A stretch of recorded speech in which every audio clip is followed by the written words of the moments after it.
Dios. Para nosotros es de mucha alegría estar esta mañana acompañándoles a nuestros hermanos de acá de Choluteca.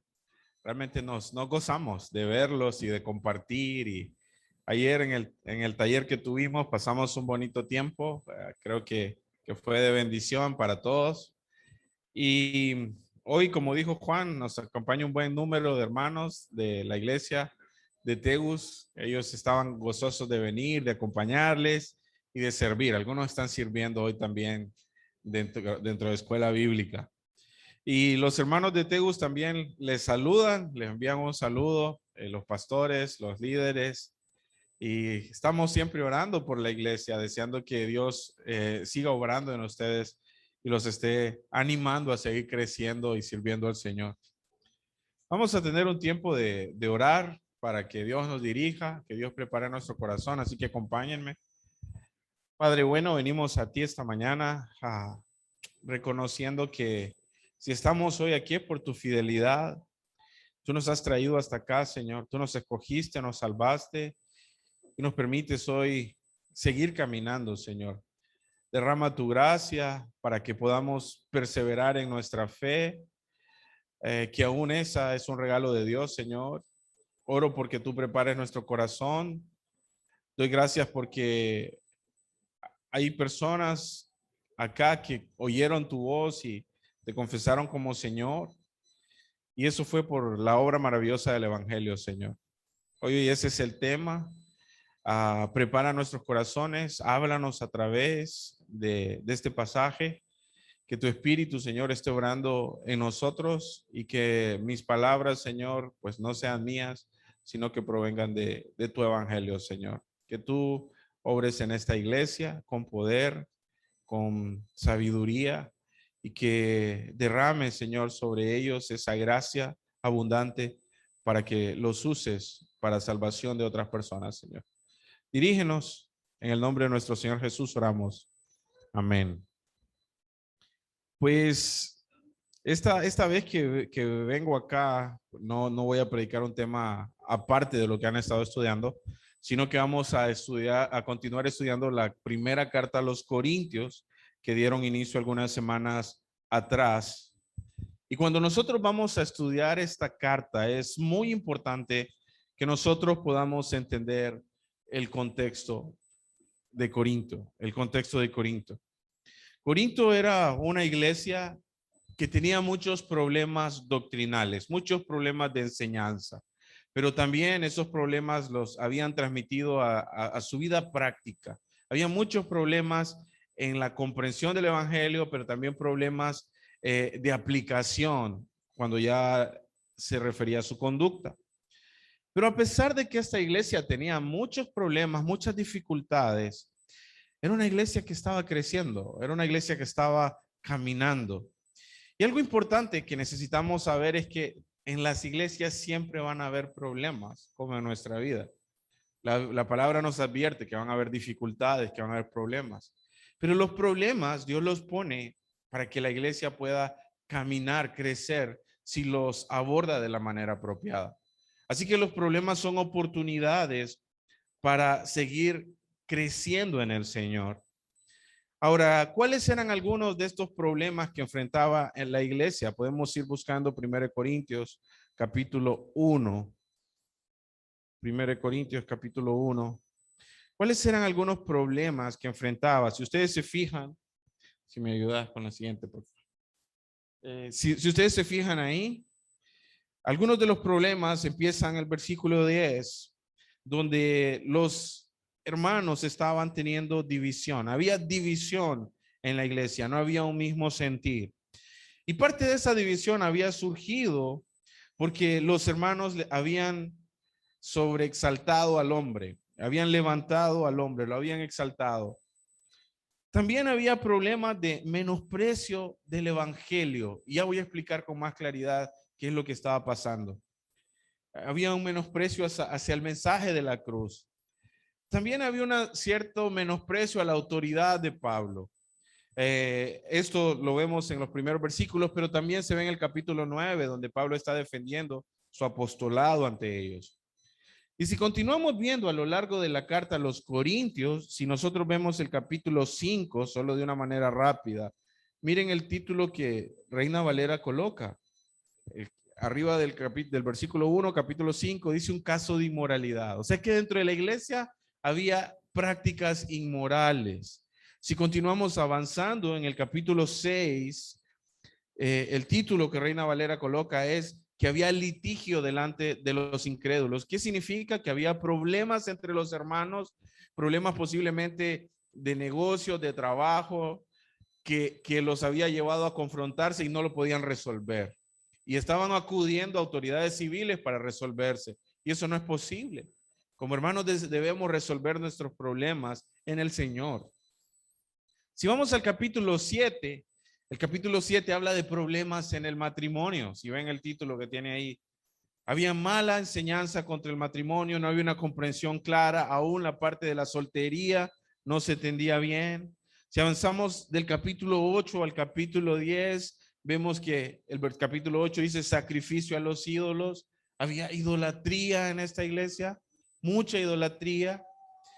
Del capítulo 10 al capítulo 11, aunque vemos que el título que Reina Valera pone ahí es en el 11, en el 11:23, dice la cena del Señor, pero la realidad es que desde el versículo 10 había problemas. En el 11:17, el título es abusos en la cena del Señor, no estaban practicando la cena del Señor de la forma correcta.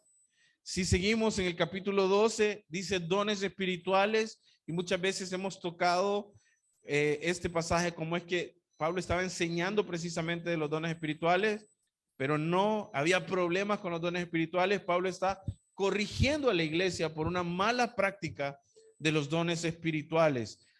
Parte de lo que influye en esa mala práctica, versículo 13, es que no había un amor fraternal, un amor ágape correcto. Versículo 15 dice que habían problemas doctrinales en cuanto a la resurrección de Cristo. Habían unos que creían que no, habían otros que creían que sí, y había un solo desorden. Y saben, eso es lo que causa una mala doctrina.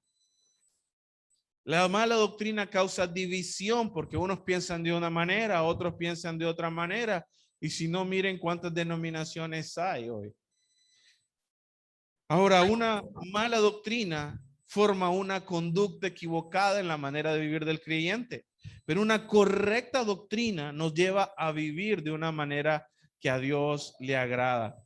Así que lo que vamos a estar viendo esta mañana es el poder del evangelio. ¿Y por qué es importante el evangelio? ¿Por qué es importante este evangelio? Y vamos a partir del versículo 17, sé que lo estudiaron la semana pasada, vamos al 1:17. Y el 1:17 dice así: pues no me envió Cristo a bautizar, sino a predicar el evangelio, no con sabiduría de palabras para que no se haga vana la cruz de Cristo. La primera razón por la que vemos que debemos predicar el evangelio es porque Cristo nos ha enviado a predicarlo, dice. Y Pablo está diciendo que no fue enviado a bautizar. Pero necesitamos entender cuál es el contexto de eso, porque Mateo dice bautizándolos en el nombre del Padre, el Hijo y el Espíritu Santo. Lo que Pablo está haciendo acá es mostrando que el bautismo realmente no lo está despreciando, no lo está haciendo a un lado, sino que él estaba mostrando que estaba siendo un problema porque los hombres estaban centrando en quién los había bautizado, quién los había discipulado, quién los había formado. Ellos estaban poniendo su mirada en hombres, y eso no es a lo que Dios nos llama. Dios nos llama a poner nuestra mirada en Cristo. Cuando una persona ha llegado a Cristo, Dios pone en ellos un deseo de caminar con Dios, y parte de lo que quiere hacer es bautizarse, porque es una iniciación en el camino del Señor. Pero muchos estaban diciendo: yo soy de Pablo, yo soy de Cefas, yo soy de Apolos. Y entonces, ¿qué estaba haciendo? Creando división. Pero Pablo les dice: hermanos, ustedes no fueron bautizados en nombre de ninguno de ellos. Ustedes fueron bautizados en nombre de Cristo. Así que, ¿qué es lo que está haciendo Pablo? Mostrándoles deben ir en ese mismo sentir, en el sentir de Cristo. Y ¿sabe? Cristo no lo envió a bautizar por eso, sino a predicar el evangelio. ¿Y para qué predicamos el evangelio? Predicamos el evangelio porque el evangelio reconcilia, porque el evangelio une. El evangelio reconcilia al pecador, aquel que está apartado de Dios. El evangelio reconcilia a un hombre sucio, inmundo, con un Dios limpio y santo. Eso es lo que hace el evangelio. El evangelio reconcilia a un hombre imperfecto, débil, con un Dios que es perfecto, que es fuerte. Eso es lo que hace el evangelio. Así que Pablo está introduciendo esto acá porque les quiere mostrar, si ustedes andan en el evangelio los va a unir. El evangelio va a estrechar sus lazos, no va a crear división. Si me acompañan a Primera de Juan 3, la primera parte de Primera de Juan, capítulo 1, versículo 3, perdón. Capítulo 1, versículo 3. Juan les dice, lo que hemos oído, primero dice, lo que hemos visto, ¿a quién habían visto? A Cristo. Lo que hemos oído, que habían oído, el evangelio, eso os anunciamos. Ahora dice, ¿para qué lo anuncian? Para que también vosotros tengáis comunión con nosotros. ¿Para qué anunciamos el evangelio? Para que las personas tengan comunión con nosotros. Y después dice el versículo, y nuestra comunión verdadera es con el Padre y con su Hijo Jesucristo. ¿Qué hace el evangelio? El evangelio nos une y nos lleva a un mismo sentir. Entonces, ¿por qué Pablo está metiendo esto? Porque habían problemas de división y les dice, necesitamos volver a la raíz, necesitamos volvernos al evangelio. Cuando una persona está evangelizando, muestra que su enfoque está en los demás, muestra que su enfoque está en Cristo, muestra que su enfoque no está en sí mismo. Pero cuando una iglesia no está predicando y empieza a haber división, lo que muestra que está centrado en sí mismo, hay protagonismo, cada uno quiere resaltar, querían decir yo soy de este, yo soy de aquello. Pero ¿dónde está el enfoque? En el yo. El evangelio nos lleva a no enfocarnos a nosotros mismos, sino enfocarnos en Dios. Entonces Pablo dice, Cristo no nos ha enviado a bautizar, sino que nos ha enviado a predicar. Pero nos dice cómo. Dice a predicar no con sabiduría de palabras. Aquí la idea es no con palabras elocuentes, no con palabras sofisticadas, porque hay una tendencia en nosotros los seres humanos en querer agregarle al evangelio. Pensamos que Dios necesita nuestra ayuda y que el evangelio necesita ponerle un poquito más. Muchas veces queremos usar métodos más llamativos, métodos más sofisticados, queremos agregar experiencias, hacemos que la música sea más agradable. En algunas iglesias están poniendo luces, a veces ponen música mundana para llamar a los creyentes, para llamar a las personas. Eso no funciona. Muchas veces se modifican los programas y saben, todo eso hace menos al evangelio, le quita el mérito al evangelio. Por eso él dice, no con sabiduría de palabras para que no se haga vana la cruz de Cristo. Y saben lo que pasaba es que en ese momento habían muchas corrientes filosóficas. En Corintio, era de Grecia, había muchos filósofos, muchos grupos que se levantaban a discutir sabidurías humanas. La palabra filosofía, lo que significa es filos, que significa amor, amor fraternal, y Sofía, que significa sabiduría. Entonces, ¿qué es lo que había? Amor a la sabiduría, pero no amor a la sabiduría de Dios, amor a la sabiduría humana. Entonces era común ver a aquellos hombres discutiendo temas filosóficos y eran muchas palabrerías, pero esas palabrerías no los llevaba a nada. ¿Qué es lo que debemos hablar nosotros? ¿Qué es lo que Pablo resalta que debemos predicar? Miren el versículo 2, capítulo 2, versículos del 1 al 5. Capítulo 2 del 1 al 5.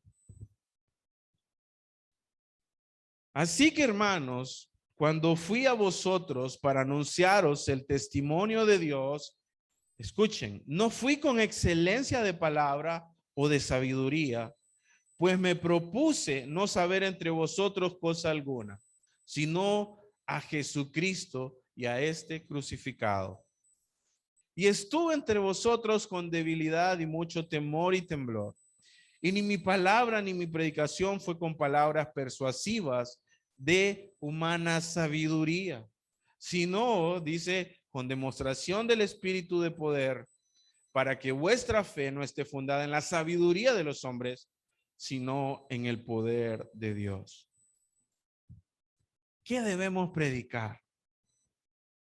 El Evangelio, la palabra de Dios, el mensaje de la cruz. ¿Cuál es el mensaje de la cruz? En 1 Corintios 15, 3 al 4 lo dice, que Cristo murió por nuestros pecados, que Él fue sepultado conforme a las Escrituras, pero Él resucitó al tercer día conforme a las Escrituras. Eso es lo que debemos predicar. Ahora, ¿cómo debemos predicarlo? Decía Pablo ahí, con el poder del Espíritu Santo. ¿Cuál es la idea? No con palabrerías, no con mi inteligencia, no con mis argumentos humanos, sino siendo guiados por el Espíritu de Dios. Y eso viene de mi comunión con Dios, que Dios está obrando en mí y Dios me está usando para compartir a otros. Pero también dice, con el poder de Dios, y esto es con la palabra de Dios, porque la palabra de Dios es la que es poderosa para convencer al pecador. Mis argumentos no lo van a convencer. Mis palabras no, pero el evangelio sí. Entonces, ¿qué es lo único que la gente necesita? Es la verdadera sabiduría de Dios que la expresamos a través del evangelio. No necesitan nada más. La segunda razón que Pablo nos da en este pasaje de por qué debemos predicar el evangelio, lo vemos en los versículos 18 al 20. Y es porque el evangelio es el único medio de salvación para la humanidad. No hay nada más. Solo el evangelio salva. Solo el evangelio rescata al hombre de su pecado. En Romanos, Pablo dice, ¿cómo oirán si no hay quien les predique? ¿Qué necesita la gente? Oír la predicación del evangelio. Pero el evangelio nos muestra una dificultad. Y es que el evangelio es un tesoro que está encubierto. Es un tesoro que humanamente no se puede ver. Dios lo necesita revelar. Y cómo Dios nos revela el evangelio es a través de la predicación de su palabra. Es a través de testificar lo que Él nos ha dejado aquí. Así que si usted quiere que su familiar sea salvo, que su familiar se arrepienta, pero usted no le quiere hablar, pues no se va a convertir. Usted necesita predicarle el evangelio. Usted necesita que él escuche el evangelio. Ahora miremos el versículo 18 al 20, volviendo a Corintios 1 del 18 al 20. Dice, porque la palabra de la cruz es locura a los que se pierden, pero a los que se salvan, esto es a nosotros, es poder de Dios. Pues está escrito, destruiré la sabiduría de los sabios y desecharé el entendimiento de los entendidos. ¿Dónde está el sabio? ¿Dónde está el escriba? ¿Dónde está el disputador de este siglo? ¿No ha enloquecido Dios la sabiduría del mundo? La sabiduría humana no puede entender la cruz, no puede entender la sabiduría de Dios. Para ellos, este mensaje del evangelio les resulta inconcebible, incomprensible. A ellos les parece absurdo que un Dios poderoso se encarne, que un Dios poderoso santo viva entre pecadores, que un Dios poderoso pague en la cruz. A ellos les parece absurdo esto. Pero ¿saben cuál es el problema de ellos? Es su incredulidad y su dureza de corazón. El problema es que ellos confían en sus propios pensamientos, en sus propios argumentos. Y el pasaje dice que para los que se pierden, y se refiere a los que rechazan a Cristo, rechazan el plan de Dios y rechazan el caminar con Dios. La idea de los que se pierden es la idea de que en ese momento están caminando directo a la perdición, directo al castigo eterno. Ahora, la palabra locura que se menciona ahí dice que para ellos es locura. Es que para estas personas el mensaje del evangelio, el mensaje de la cruz, les parece un mensaje tonto. Y eso es lo que hace la sabiduría humana. No nos permite comprender las riquezas de que hay en el evangelio. Ahora, en cambio, para nosotros, dice, para los que creemos, los que ahora, porque en un momento estuvimos ahí, caminamos en el camino de la salvación, aquellos que ahora no confiamos en la sabiduría humana, sino que confiamos en la sabiduría de Dios, el evangelio para nosotros es poderoso, porque es el único medio para salvar al pecador, porque a través del evangelio Dios nos salvó a nosotros.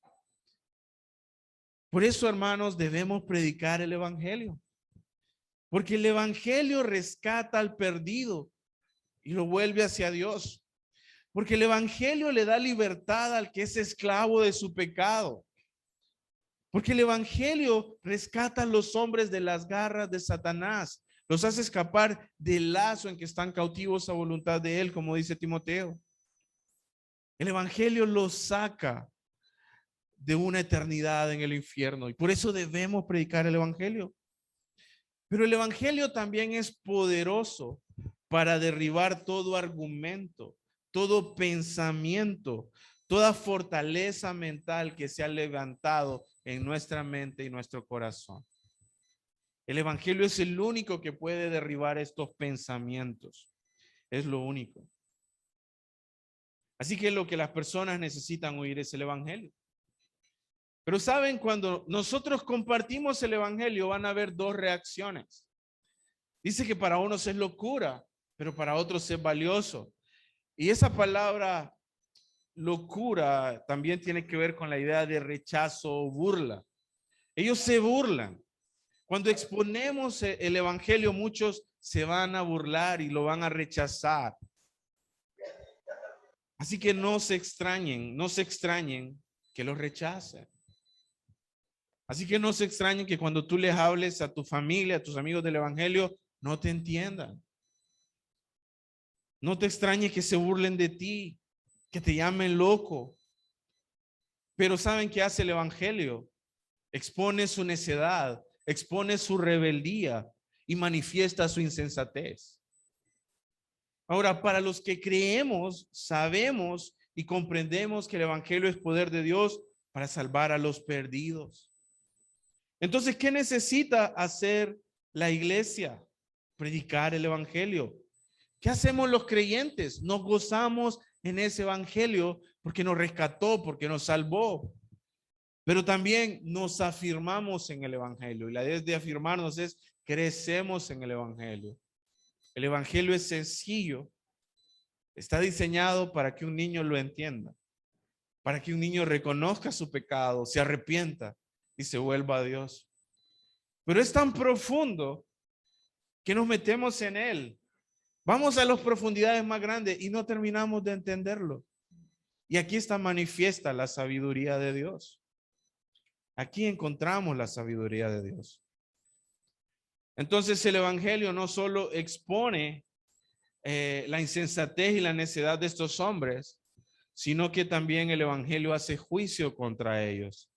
Vean el versículo 19. Volvamos a Corintios 19. Pues escrito está: destruiré la sabiduría de los sabios y desecharé el entendimiento de los entendidos. ¿Qué va a hacer Dios con estos sabios en su propia opinión? Los va a desechar, los va a destruir esa sabiduría. Y lo que vemos acá es una cita que Pablo está haciendo de Isaías 29:14. El contexto de Isaías 29:14 indica que Israel había caído en una ceguera espiritual. La nación había caído en una ceguera espiritual y también había caído en hipocresía. ¿Y qué iba a hacer el Señor? Iba a hacer el Señor, iba a cortar la sabiduría de sus sabios. ¿Por qué? Por su necedad en el pecado. Vamos a Isaías 29, 13 y 14. Y escuchen, dice pues el Señor, porque este pueblo se acerca a mí con su boca y con sus labios me honra, pero su corazón está lejos de mí.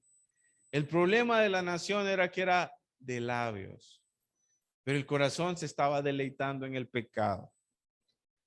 Dice, y su temor de mí no es más que un mandamiento de hombres que les ha sido enseñado. No tenían temor. Versículo 14 es lo que el Señor va a hacer en reprensión a esto.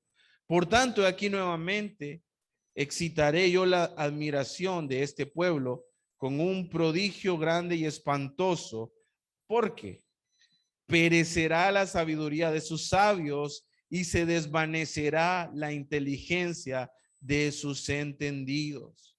¿Qué iba a hacer el Señor? Que iba a cortar la sabiduría, iba a cegar su entendimiento para que no pudieran caminar de la forma correcta. Dios los iba a dejar que siguieran en su necedad y en su pecado. Y eso es lo que Dios hace cuando las personas rechazan la verdad del evangelio. Cuando una persona cree en el evangelio, su ceguera es quitada. Dios quita el velo. Y una persona se da cuenta, wow, cuánto tiempo he vivido engañado. Cuánto tiempo he confiado en mis argumentos, en mis palabras y en sabiduría que es errónea. Uno se da cuenta. Pero también uno se da cuenta que hay una sabiduría superior que viene de Dios. Y saben, hay muchos que prefieren confiar en su propio razonamiento, en sus propias teorías, en sus propios pensamientos. ¿Y saben qué hacen? Desprecian el evangelio. Desprecian el evangelio. Miremos Romanos 1, 22, 25 ahora. Romanos capítulo 1, versículos 22 y 25. Dice el 22.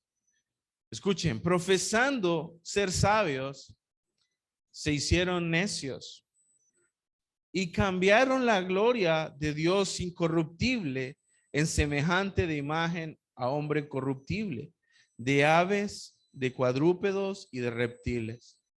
Por lo cual, ¿qué hace Dios? Dice, Dios los entregó a la inmundicia en la concupiscencia de sus corazones, de modo que deshonraron entre sí sus propios cuerpos, ya que cambiaron la verdad de Dios por la mentira, y honrando y dando culto a las criaturas antes que al Creador, el cual es bendito por los siglos de los siglos. Entonces, el hombre en su propia sabiduría se vuelve necio.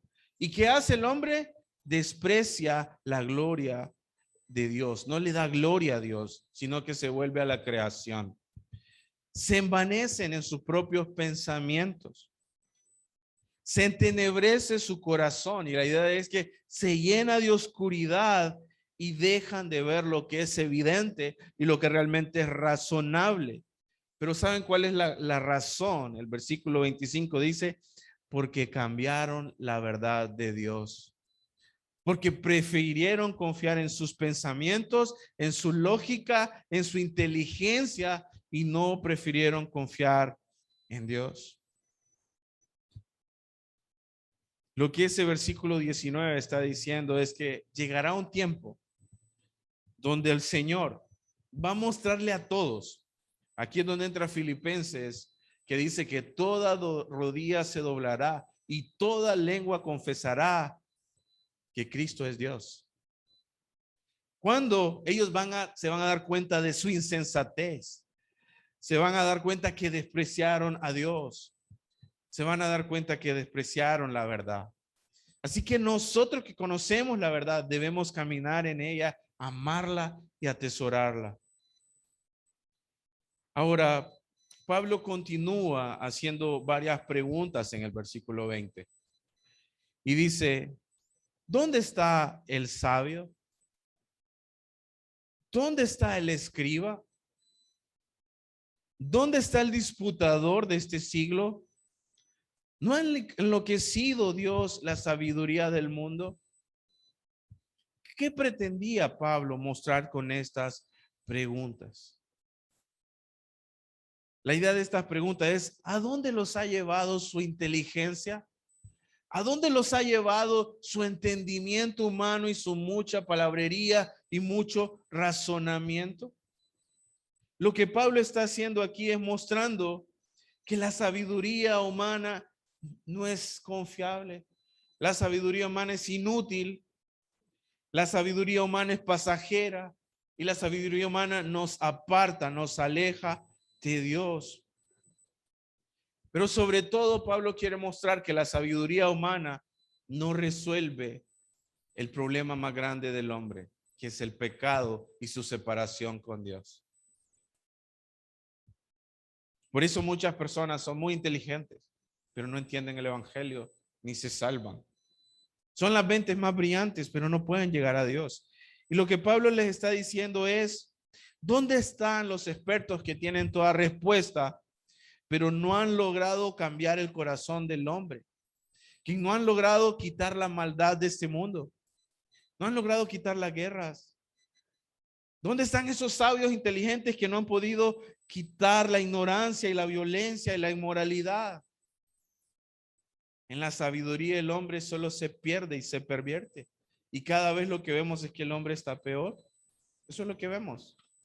Ahora, esta sabiduría humana lo que hace es confundirnos. Yo conozco muchas personas que son muy intelectuales y han leído aquí, y han leído allá, y han leído esto. Y saben, cuando uno les habla el evangelio, su mente entra en cortocircuito y no aceptan porque, es que esto yo lo leí, entonces yo creo esto y yo creo esto otro. Entonces, entre más conocimiento del mundo adquiere el hombre, más se aparta de Dios. John MacArthur dice, el conocimiento, la ciencia, la tecnología, la comunicación no nos han hecho avanzar. Nos han hecho retroceder en el pecado, en la maldad y en todas estas cosas. Las personas que más explotan, que más engañan, que más oprimen a los pobres, muchas veces son las personas más inteligentes, las capaces de hacer más negocio. Tenemos muchos medios de comunicación, muchas maneras de comunicarnos, pero nos entendemos menos. Hay más psicología, hay más ciencia, hay más educación, pero hay más problemas en la familia, hay más guerras, hay más delincuencia. Entonces, ¿cuál es la conclusión? Que la sabiduría humana solo lleva al hombre a la perdición y a más confusión.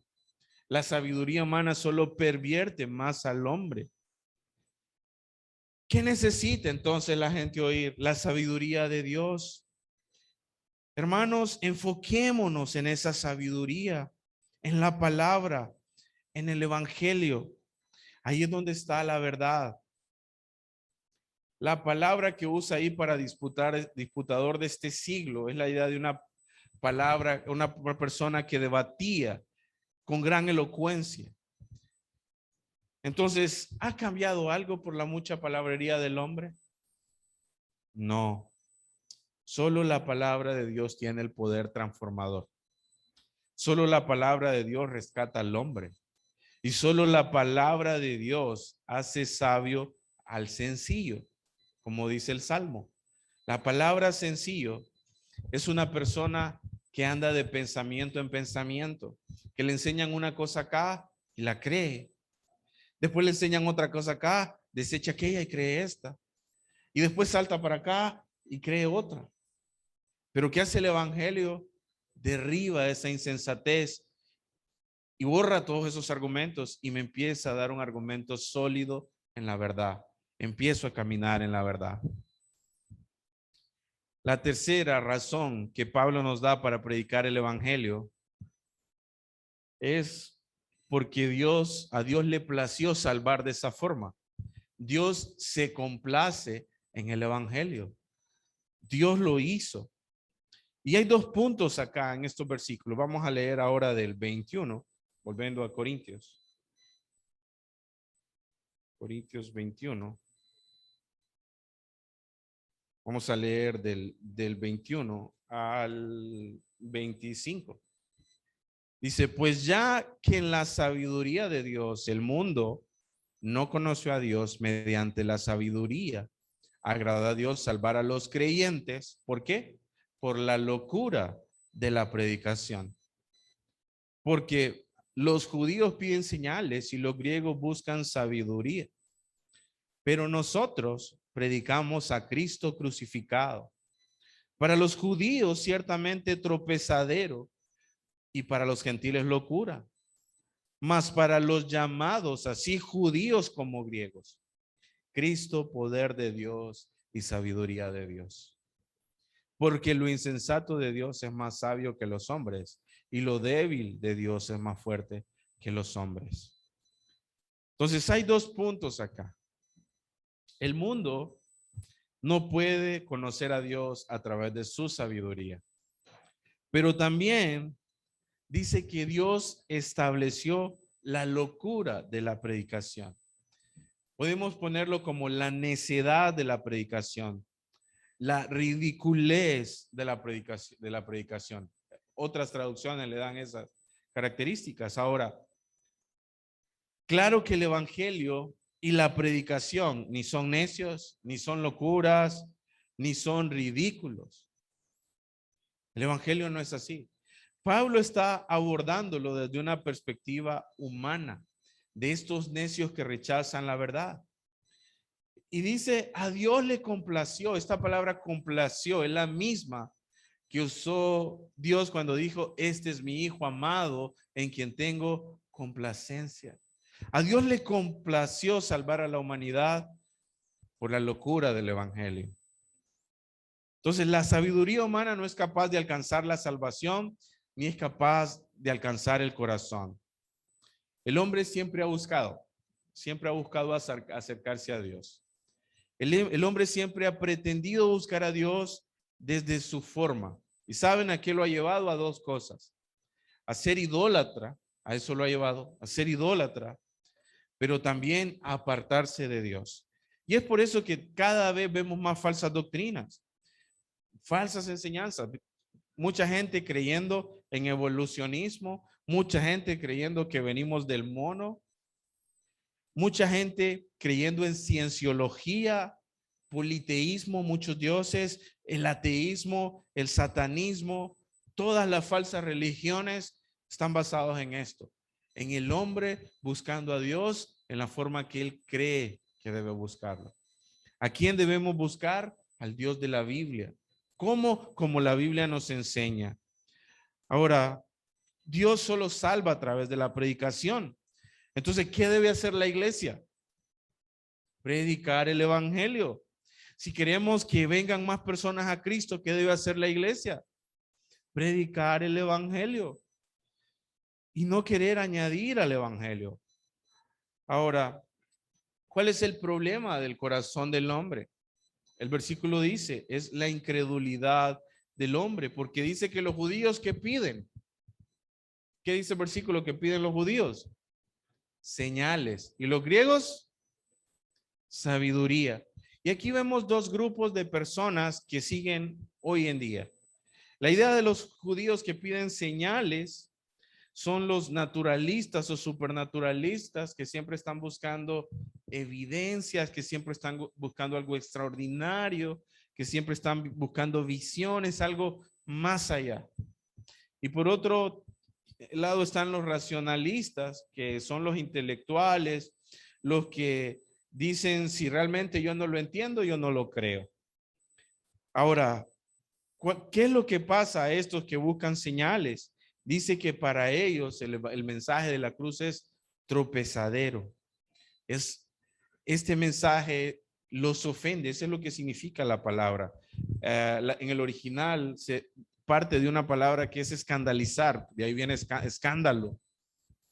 La idea es los escandaliza. Cuando oyen el evangelio, estos que buscan señales y todas estas cosas, el evangelio los escandaliza, los ofende. ¿Por qué los ofende? Pues miren un pasaje que Jesús dejó en Mateo. Mateo 12, 38 al 41. Dice, entonces respondieron algunos de los escribas y fariseos diciendo, maestro, deseamos ver de ti señal. ¿Qué pedían? Señal, señales.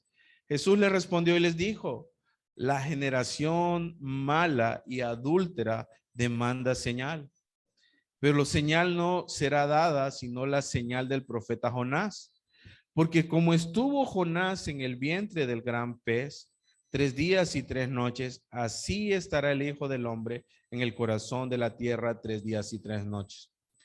Los hombres de Nínive se levantarán en el juicio contra esta generación y la condenarán. Y ahí va a dar la razón. Dice, porque ellos, Nínive, se arrepintieron a la predicación de Jonás. Y he aquí más que Jonás en este lugar. Entonces, el corazón endurecido por el pecado, el corazón malo y adúltero, pide señales. Pide algo que ver para creer. Pero la palabra dice, bienaventurados los que creyeron sin ver. Entonces debemos creer por fe en el evangelio. Y les dice que les había dado la señal más importante, que era la señal de Cristo en la cruz, pero ellos rechazaban esa señal. ¿Qué iba a hacer Dios? Dice, serán juzgados por los de Nínive, porque ellos oyeron el mensaje, creyeron el mensaje, se arrepintieron y obedecieron. En cambio, la generación que estaba con Cristo no quería arrepentirse. Ahora, ¿por qué una persona le ofende el evangelio? Porque muchas veces no quiere ser confrontado por su pecado. Porque muchas veces no quiere abandonar su pecado. Por eso el evangelio ofende y por eso lo rechaza. Pero ¿qué es lo que Dios quiere? Que nos arrepintamos. Que realmente entendamos que somos pecadores. ¿Saben qué? El evangelio nos minimiza porque nos muestra nuestra condición, nos muestra nuestra podredumbre y nos lleva al arrepentimiento. Ahora, por otro lado, estos esperaban a un Mesías que los salvara, que los librara de la opresión política. Querían que les diera bienes materiales, que les diera poder, que les diera autoridad. Y hoy en día vemos que eso es lo que la gente está buscando. Quieren autoridad, quieren poder, quieren bienes, pero no quieren arrepentirse de sus pecados. Y no quieren la salvación que Dios les da a través del evangelio. Ahora estaban los griegos, los racionalistas, que ellos buscaban pruebas intelectuales. En esa época había una corriente filosófica que realmente no creían que se podía juntar la divinidad con el cuerpo. Para ellos el cuerpo era contaminado y el espíritu era lo que debía sobresalir. Entonces, que un Dios se encarnara para ellos era absurdo. Y muchos de ellos debatían esto. Entonces, ¿cuál era la situación? Que ellos estaban interesados en hablar, en mostrarse inteligentes y muchas cosas, pero rechazaban la verdad. Y eso es lo que sigue pasando hoy. Las personas quieren parecer, bueno, vos sos un poco tonto en creer esos cuentos que están ahí en la Biblia. No sos inteligente y quieren minimizar al cristiano y lo que el cristiano piensa. Pero en realidad los que están engañados son ellos. Entonces, hermanos, yo quiero decirles que en el mundo nosotros vemos muchas personas inteligentes, preparadas, con grandes cargos, con grandes puestos, pero si examinamos sus vidas, viven vidas vacías, sus familias destruidas, algunos con 2 o 3 divorcios, están inmersos en la inmoralidad y en el pecado. Vemos a mucha gente que ha estudiado en las mejores universidades, pero no tiene educación. pero ofenden y hablan con palabras soeces. Ahora, ¿qué es lo que ellos no entienden? Que su propio pecado los encamina a la destrucción. No ven que la corrupción, por ejemplo, ellos piensan, vamos a escapar, somos inteligentes porque somos corruptos y estamos robando y estamos tomando. No ven que eso los está conduciendo a la perdición. La persona que está en la droga no ve que esa drogadicción lo está hundiendo y lo está apartando y lo va a destruir. Entonces, ¿qué hace la sabiduría humana? Nos entorpece y nos aparta. Santiago dice que la sabiduría humana es una sabiduría terrenal y diabólica. Esa sabiduría no ayuda a las familias en sus matrimonios, no ayuda a las personas a acercarse a Dios. Esa sabiduría no los enseña cómo hacer hijos temerosos. Esa sabiduría es la que te dice, sigue tu corazón. Y tu corazón te dice, divórciate. Esa sabiduría es la que te dice, sé lo que tú quieras. Sé homosexual. Esa sabiduría es lo que te dice, no dejes que nadie te diga lo que tienes que hacer. Sé tú mismo. Pero la sabiduría dice que me somete y tome consejo. Esa sabiduría te dice, no te dejes, no seas débil. Pero la sabiduría de Dios me dice, humíllate, niégate, sométete. ¿A dónde ha llevado al mundo esta sabiduría? A la muerte, a la rebeldía y a la perdición. Yo les pregunto, ¿vale la pena seguir esa sabiduría? ¿Vale la pena? Porque a veces queremos estar en el mundo. Claro que no, no vale la pena. Yo quiero animarlos y desafiarlos a crecer en la sabiduría de Dios, en desear la palabra de Dios. La escritura nos dice que el principio de la sabiduría es el temor a Dios. No debemos ser necios como estos griegos, como estos judíos que rechazaban la verdad, sino que debemos amar la sabiduría de Dios y vivir conforme a esa sabiduría. ¿Cuál era el problema que estaba pasando en la iglesia de Corintios? Que ellos estaban viviendo con la sabiduría del mundo. Y la sabiduría del mundo lo llama a sobresalir, a querer ser los que levantan la mano y los que se muestran como más importantes.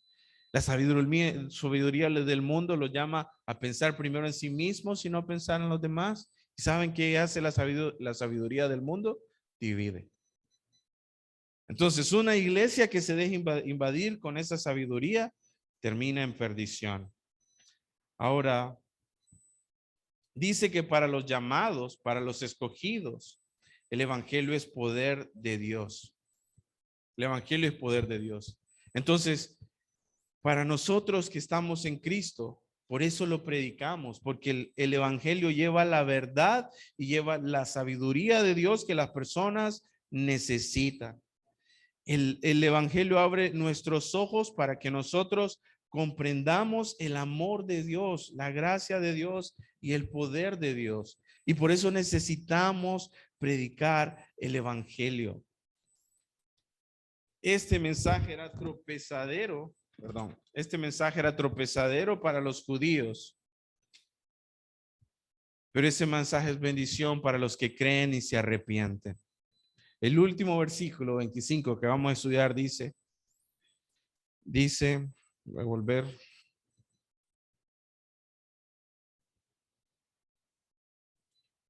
(25) dice, porque lo insensato de Dios es más sabio que los hombres, y lo débil de Dios es más fuerte que los hombres. Esa es la razón, dice Pablo, porque debemos predicar el evangelio o la locura del evangelio. Ahora yo les pregunto, ¿es Dios insensato? No. ¿Es Dios débil? No. Entonces, Pablo está hablando aquí sarcásticamente. Eso es una característica de Pablo en esta carta. Y lo que Pablo está haciendo es que dice, esa debilidad e insensatez, Pablo le está tomando desde la perspectiva de los incrédulos. Pablo está diciendo, si Dios tuviera algo mínimo de necesidad o de insensatez, aún así sería completamente superior a los hombres. Su sabiduría sería aplastante. Me gustó una ilustración del pastor Sergio de San Pedro y él mostró de que si reuniéramos a las mentes más brillantes, a los hombres más inteligentes, a las mentes más capaces y los pusiéramos a discutir con Dios, con lo más bajo de Dios, Dios los aplastaría completamente. Y esa es la idea con esta sabiduría. Ahora, si Dios tuviera debilidad, que no la tiene, sería más fuerte. Así que necesitamos comprender que el evangelio manifiesta el poder de Dios. En el evangelio encontramos no solo el poder, sino la sabiduría que el hombre necesita para ser cambiado y para ser transformado. Cuando realmente oímos el evangelio nos reduce, el evangelio nos humilla porque expone lo que somos. Cuando realmente escuchamos el evangelio y lo entendemos, el evangelio muestra nuestra insensatez, muestra nuestra rebeldía, muestra el desprecio que hemos tenido hacia Dios. Y saben, nos lleva a reconocer lo incapaces y lo débiles que somos. Vemos lo necio que somos. Pero también es ahí cuando vemos la gracia. Es ahí cuando comprendemos la inmensa sabiduría de Dios que está plasmada en este libro y el poder que nos rescata a través de la predicación. Es ahí donde realmente comprendemos la locura del evangelio, la locura que Dios le plació de una forma tan sencilla salvarnos. Yo les pregunto, ¿quién es glorificado? ¿Quién es glorificado? No escucho. Dios. Cuando el evangelio me humilla y el evangelio exalta a Dios, Dios es glorificado, porque solo Dios es el único que puede salvar al hombre. Así que, ¿qué es lo que la iglesia necesita? Es el evangelio.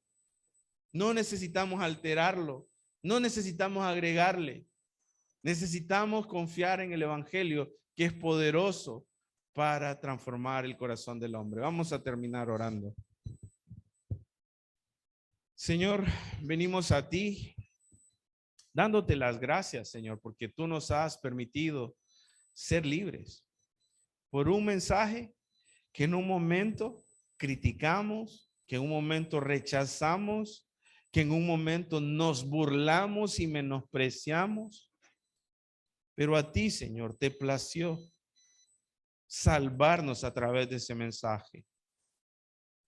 Yo oro, Señor, porque si hay una persona acá que ha dudado, que ha rechazado este mensaje, que hoy pueda derribar todos esos argumentos de su mente y confiar en la cruz, confiar en el sacrificio de Cristo, que tú le convenzas ahí que es pecador, que necesita arrepentirse y que hoy pueda entregar su vida, Señor, a ti.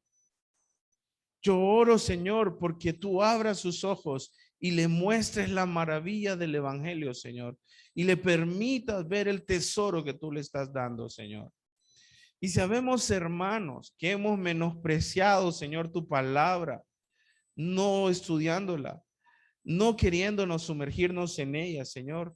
Perdónanos y ayúdanos a no anhelar la sabiduría del mundo, sino a anhelar la sabiduría de Dios. Transforma nuestros corazones, Señor, bajo tu poder, bajo tu gracia, a través de tu evangelio, Señor. Y ayúdanos a ser fieles, a estar enfocados en servirte, en amarte y adorarte, Padre. En el nombre de nuestro Señor Jesús oramos. Amén.